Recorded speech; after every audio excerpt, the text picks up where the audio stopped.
受美国特朗普政府禁令打击的中国电信公司华为，今年的出货量可能下降。开始贸易战的步骤始于2018年3月8日，特朗普宣布将分别对进口钢铁和铝进行25%和10%的额外关税。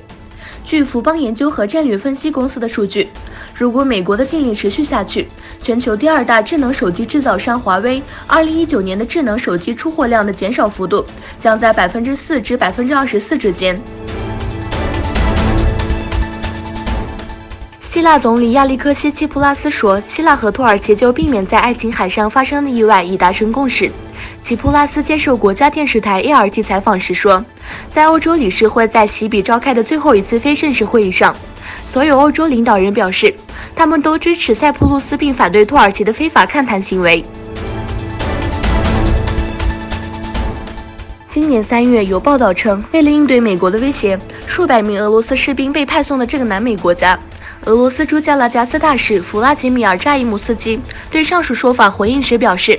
我们这里有专家培训我们的同盟。扎伊姆斯基表示，现在没有系统的对话。他指责正面领导人胡安·瓜伊多受到反对派激进分子的影响。俄罗斯是委内瑞拉总统尼古拉斯·马杜罗的盟友，3月份向该国派遣了数百名士兵。印度尼西亚度假胜地巴厘岛的阿公火山喷发近5分钟，火山灰弥漫整个岛屿。巴厘岛机场取消了5架航班，另有9座村庄被掉落的厚重火山灰覆盖。阿公火山曾于1963年大爆发，经过半个世纪的沉睡期，于2017年起再次活跃。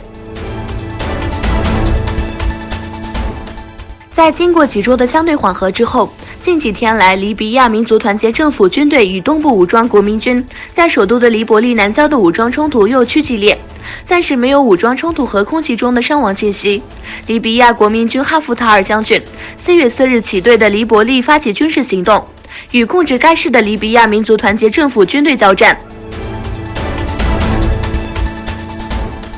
伊拉克什叶派宗教领袖穆克塔达·萨德尔的数千名支持者在首都巴格达和南部最大城市巴士拉举行反战静坐，呼吁伊拉克领导人和政治派系不要介入美国与伊朗之间的矛盾。